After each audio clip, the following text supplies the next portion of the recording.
Camp కార్యాలయం ముట్టడికి ర్యాలీగా బయలుదేరిన విద్యార్థులను పోలీసులు అడ్డుకున్నారు. ఇక ములుగు జిల్లాలో ఎస్ఎఫ్ఐ ఆధ్వర్యంలో విద్యార్థులు ఆందోళన చేపట్టారు. ప్రభుత్వ కళాశాల నుండి ఎమ్మెల్యే క్యాంపు కార్యాలయం ముట్టడికి ర్యాలీగా బయలుదేరిగా వారిని పోలీసులు అడ్డుకున్నారు. దాంతో రోడ్డుపై బైఠాయించి నిరసన తెలిపారు. ఇక రాష్ట్ర ప్రభుత్వం 8,200 కోట్ల పెండింగ్లో ఉన్న స్కాలర్షిప్లను విడుదల చేయకపోవడంతో అనేక ఇబ్బందులు పడుతున్నారని, ప్రభుత్వం వెంటనే స్పందించి విద్యార్థుల సమస్యలను పరిష్కరించాలని డిమాండ్ చేశారు.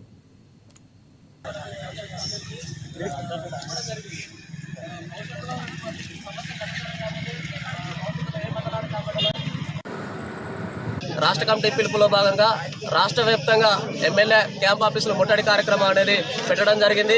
ఈ క్యాంప్ ఆఫీసులు ముట్టడి కార్యక్రమం ముఖ్య ఉద్దేశం ఏంటంటే గత 5-6 సంవత్సరాల నుంచి విద్యార్థులకు పెండింగ్లో ఉన్న స్కాలర్షిప్ ఫీజు రియంబర్స్మెంట్ 8,200 కోట్ల స్కాలర్షిప్ రాక పేద మధ్యతరగతి విద్యార్థులు అనేకమైన ఇబ్బందులు పడుతున్నారని ఈ సందర్భంగా మేము తెలియజేస్తున్నాం.